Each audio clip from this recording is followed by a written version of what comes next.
अहम अपडेट आपको दें। मुल्क में अहम तैनाती से मुतालिक आइंदा 48 घंटों में पेशरफ्त का इम्कान है। अहम अस्करी तैनाती पर वज़ीर-ए-आज़म हाउस में मुशावरती इजलास हुआ है। इस मुतालिक मजीद अहवाल जानेंगे।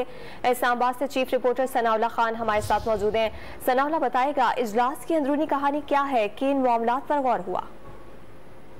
देखिए, वो जो एक कंसल्टेशन थी, लेकिन जो सबसे अहम पेशरफ्त है कि आज वजीर खजाना ने सदर से मुलाकात की और उस सदर की मुलाकात में हमें बाज़ राय ने तस्दीक की है कि उनका मौजू भी जो था वो अस्करी जो तैनाती वही था, क्योंकि जो कॉन्स्टिट्यूशन कहता है कि वजीर आजम जो भी एडवाइस सदर को भेजेंगे वो बाउंड होते हैं उस पर अमल दरामद करने के, उस पर मंजूरी देने के। अगर वो नहीं करते तो 10 दिन के अंदर ऑटोमेटिक उस पर अमल दरामद हो जाता है। तो इसी 10 दिन को मद्देनजर रखते हुए आज का दिन इंतखाब किया था। वजीर दफा ने भी, आपको याद होगा, एक रोज कबल कहा था कि 18 से ये प्रोसेस शुरू होगा और 29 जो है वो आखिरी 29 नवंबर आखिरी दिन है आर्मी चीफ का, जनरल बाजवा का। तो उसी को मद्देनजर रखते हुए सदर के साथ कंसल्टेशन शुरू कर दी गई है और सदर ने जो भी वजीर खजाना साहबदार से बातचीत की है, जो भी उनसे कंसल्टेशन हुई है, उस वजीर आजम को वजीर खजाना और वजीर दिफा की मौजूदगी में आज आगाह कर दिया गया है।